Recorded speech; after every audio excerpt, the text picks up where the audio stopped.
Terima kasih Anda masih bersama kami dalam Breaking News Kompas TV. Saudara, warga di perumahan Pondok Gede Permai, Kota Bekasi, Jawa Barat menjadi korban banjir yang mencapai 2 hingga 3 meter lebih. Akibatnya warga harus dievakuasi dengan perahu karet untuk bisa keluar dari area banjir. Yonko 461 Kopasgat TNI Angkatan Udara menjadi salah satu tim penolong warga untuk bisa menuju ke tempat yang lebih aman. Dan berikut liputannya untuk Anda.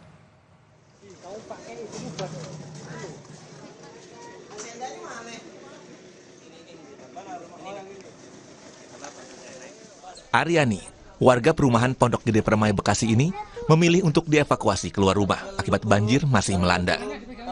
Perempuan yang tengah hamil 6 bulan ini memilih meninggalkan rumah dan keluarganya untuk sementara tinggal di rumah saudaranya. Aryani bilang banjir kali ini adalah yang terparah sejak 5 tahun lalu.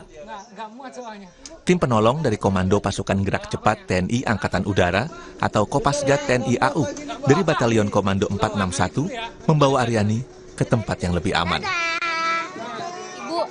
Kabarnya Ibu sedang hamil ya selama sudah berapa bulan Ibu hamilnya? 6 bulan. Bu, ini kan rumah tergenang banjir, sudah berapa lama Bu tergenang banjir? 5 tahun yang lalu ya, 2020 terus sekarang kejadian lagi. Kalau banjir yang kali ini tuh ketinggiannya berapa sih Bu dan seberapa terdampaknya rumah Ibu? Kurang lebih 6 meter. Tadi saya nyampe atap dari jam 5 pagi di genteng. Kalau ini Ibu mau mengungsi kemana? Ke saudara saya yang di atas. Itu di atas, di kampung atas. Sejauh ini sudah ada bantuan yang diberikan oleh Pemda setempat belum Bu? Belum. Saya aja tadi baru turun jam 2 siang dari loteng. Berarti dari sekitar pagi subuh tadi hingga siang itu belum terevakuasi ya Bu? Belum. Baru ini aja? Iya, baru ini. Banjir melanda Jabodetabek sejak Selasa dini hari 4 Maret 2025. Salah satu yang terparah adalah Kota Bekasi, tepatnya di perumahan Pondok Gede Permai. Di beberapa titik banjir mencapai lebih dari 3 meter. Warga perumahan pun terjebak banjir. Memang tidak semua warga ingin dievakuasi dengan alasan masing-masing. Karena itu, tim penolong dari Yonko 461 Kopasgat TNI AU terus mendatangi warga berulang-ulang untuk memastikan warga yang ingin dievakuasi. Pak, ini evakuasi sudah dilakukan dari jam berapa? Kita start tadi dari jam 6:30. Udah mulai ngevak orang yang di dalam sini. Ya, kita bawa 2 perahu dari satuan kita Yonko 461 Kopasgat. Sejauh ini sudah berapa orang yang dievakuasi Pak? Ada kalau udah 2 RW tadi itu dari pagi. Ya kebanyakan masih banyak yang bertahan karena ngamanin barangnya mereka masing-masing. Terus kalau memang mereka udah kehabisan bahan pokok baru dia minta dijemput, dievak. Dan sampai sore ini kebanyakan ya antar jemput bahan makanan yang buat nunggu rumah masing-masing itu. Pak, tapi separah apa sih Pak banjirnya? Ini kan Bapak sudah dari tadi pagi, apakah ada penumpukan atau Kalau apakah ada lambat ketinggian airnya? Kalau udah surut ini sebenarnya Mbak, cuman ya nggak terlalu banyak. Tadi pagi lebih parah dari ini. Ketinggian airnya berapa? Kalau di paling pinggir tadi kita 5 meter aja lebih Mbak, paling pinggir itu. Selain membutuhkan evakuasi jika diperlukan, warga korban banjir yang terjebak di rumahnya juga membutuhkan bantuan kebutuhan pokok. Di sisi lain, warga berharap penanganan banjir juga akan menyentuh upaya nyata pencegahan banjir jika terjadi situasi yang sama di kemudian hari. Malaika Kridaman dan juru kamera Andika Pratama, Kompas TV, Bekasi, Jawa Barat. Saudara, hujan deras kiriman air dari luar wilayah Jakarta mengakibatkan banjir melanda sejumlah wilayah di Jakarta, Depok, Tangerang, dan juga Bekasi. Dan prediksinya, saudara, hujan dengan intensitas tinggi masih akan terjadi hingga beberapa hari ke depan. Lalu sebenarnya bagaimana upaya yang harus dilakukan untuk mengatasi banjir dan bagaimana pula seharusnya perencanaan pembangunan sebuah wilayah ini agar siap untuk menghadapi fenomena yang saat ini terjadi. Masih bersama kami bersama dengan ahli tata kota Pak Nirwono Yoga, kemudian juga sudah bergabung bersama kami melalui sambungan daring ada Kepala Pusat Data dan Informasi BNPB, sudah ada Pak Abdul Muhari. Selamat pagi, Assalamualaikum Pak Muhari. Pak Muhari, selamat pagi.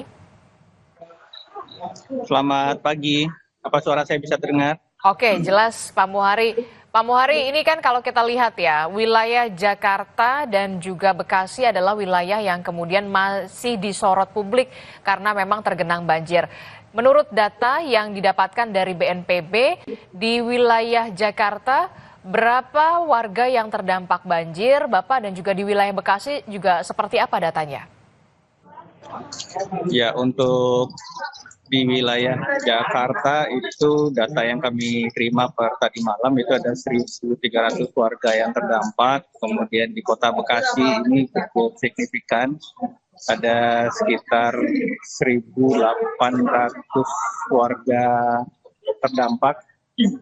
Tetapi perlu saya laporkan pagi ini sekarang posisi saya ada di Jati Asih, di gudang logistik BNPB yang dijadikan tempat evakuasi bagi warga dari Perum Pondok Gede Permai yang kemarin sempat terendam hingga ketinggian muka air 3 meter.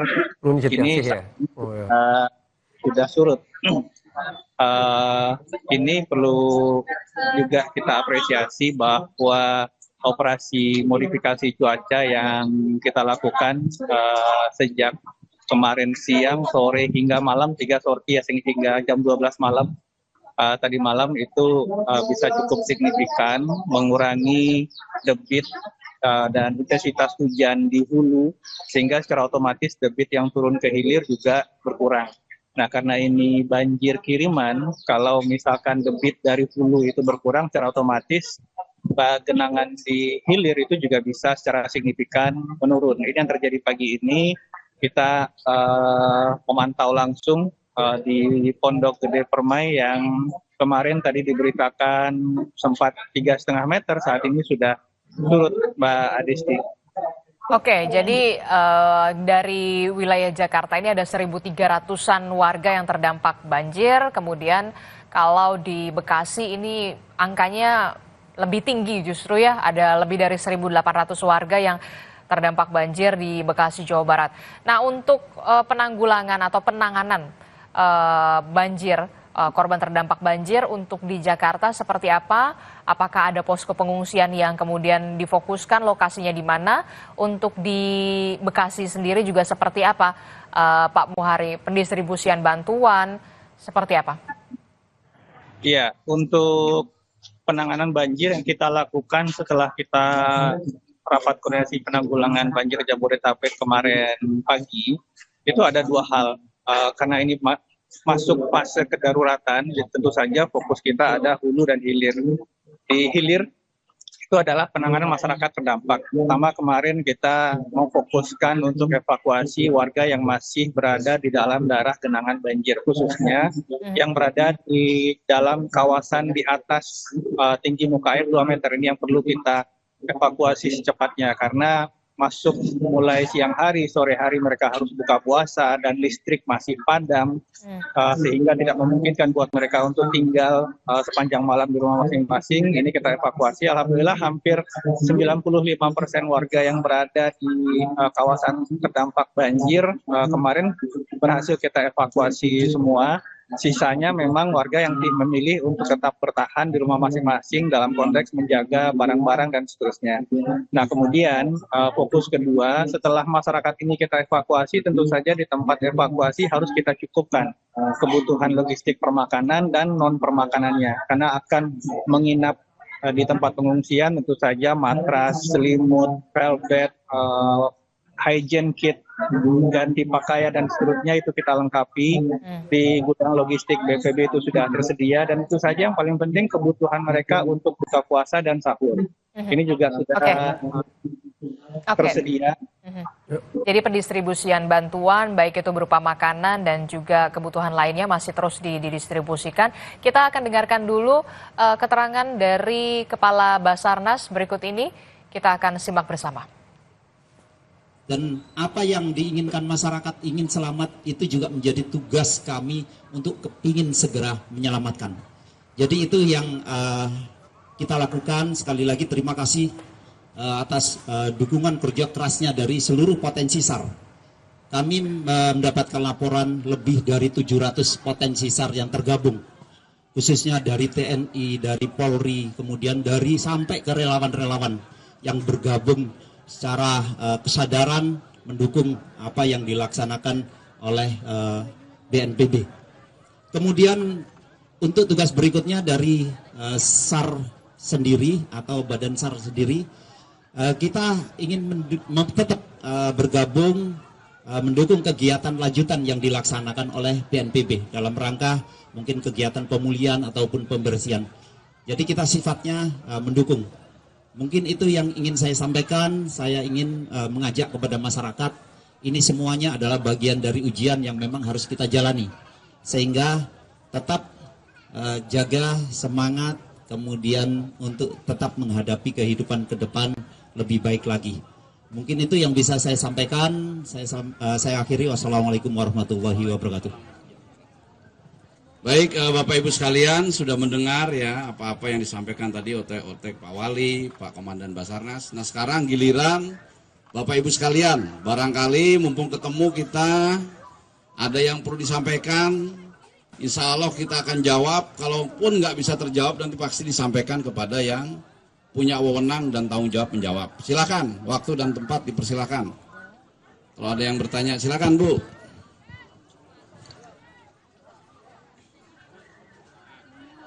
Langsung aja Bu, langsung.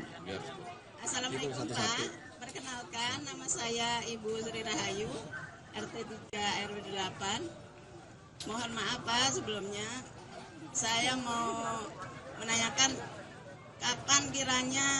Ya, baru saja kita dengarkan bersama keterangan yang disampaikan oleh Kepala Basarnas bersama dengan Kepala BNPB dan juga ada Wali Kota Bekasi. Tadi juga kita sudah mendengar bagaimana data dari BNPB terkait dengan korban terdampak banjir di Jakarta dan juga ke Bekasi, Jawa Barat.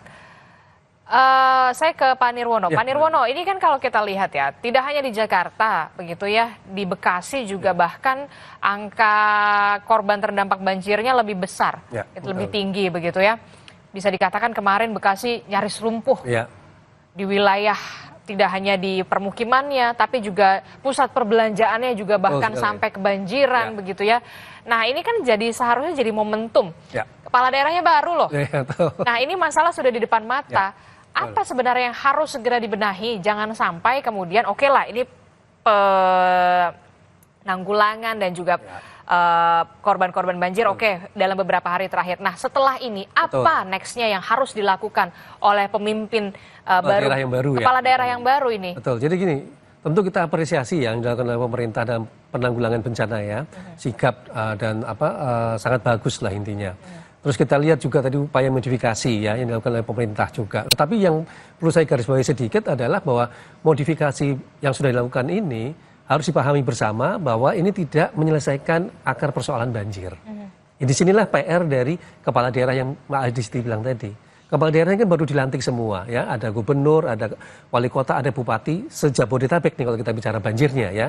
Maka PR utamanya ada 3. Apa? 1, mereka harus pahami benar bahwa hampir sebagian besar persoalan banjir ini karena kesalahan tata ruang. Dari hulu sampai hilir ya, dari puncak sampai laut itu semua tata ruang kita sudah bisa dikatakan tidak sesuai. Inilah yang kemudian terdampak banjir dan terbukti di daerah Bekasi yang paling parah. Kenapa? Bekasi ini pada dasarnya adalah kalau kita lihat dari Kali Bekasi, kiri kanannya dulu adalah merupakan daerah situ dan rawa-rawa ya, ada sawahnya juga. Yang sekarang kita lihat sudah berubah menjadi perumahan.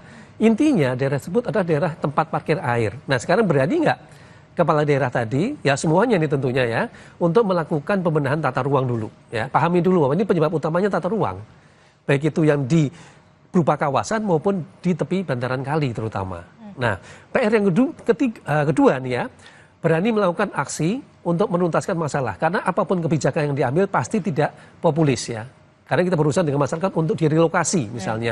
Perlu ditata ulang kawasannya. Ini kan tentu akan terjadi pro dan kontra. Tetapi jangan lupa tujuan utama kepala daerah kan adalah menyelamatkan warganya ya. Bagaimana memutus mata rantai banjir tadi. Tadi yang kita sudah bahas misalnya di Kebun Pala misalnya, ada Rusunawa, kemudian bagaimana dengan di Jati Asih misalnya, Pondok Gede misalnya. Ini kan juga perlu ada keberanian kepala daerah untuk menuntaskan. Ketiga yang tidak kalah penting, mereka punya waktu 5 tahun ya. Tidak lama tapi juga tidak sebentar sebenarnya ya. Sehingga ada program target-target yang pasti untuk fokus ke pertama, penataan banjir kiriman, berarti fokusnya kepada pembenahan sungai, didukung dengan daerah resapan air berupa keberadaan situ dan embung waduk ya. Kedua adalah fokus kepada pembenahan banjir lokal, artinya fokus kepada pembenahan saluran drainase ya, yang sekarang ini bisa dikatakan sudah tidak layak. Berikut juga dengan perluasan ruang terbuka hijau sebagai daerah resapan air.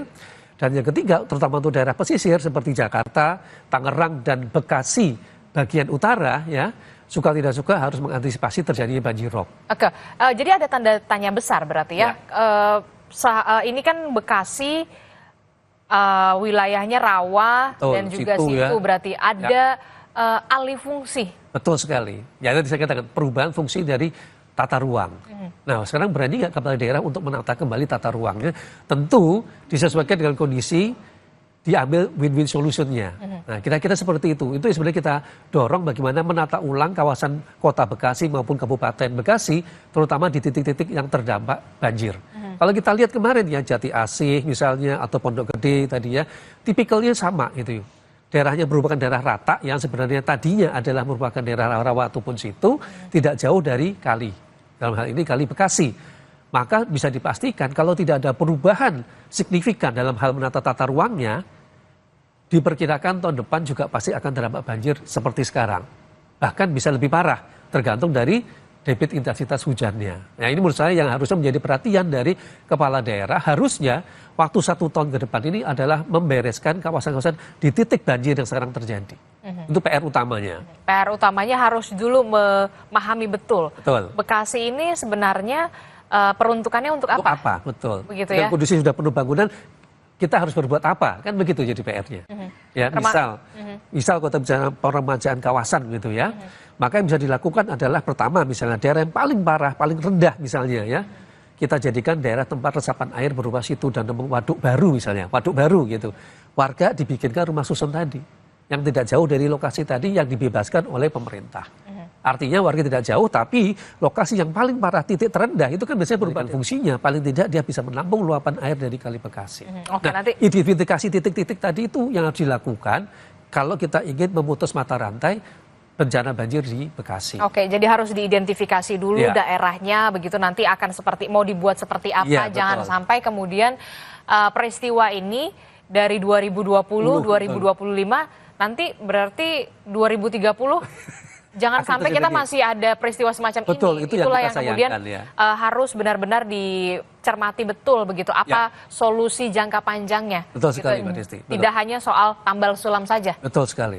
Nah, kita masih membahasnya bersama dengan Pak Nirwono dan juga Kepala Pusat Data Informasi BNPB Pak Abdul Muhari. Tapi sebelum itu, saudara, kita harus jeda sejenak. Tetaplah bersama kami dalam Breaking News Kompas TV.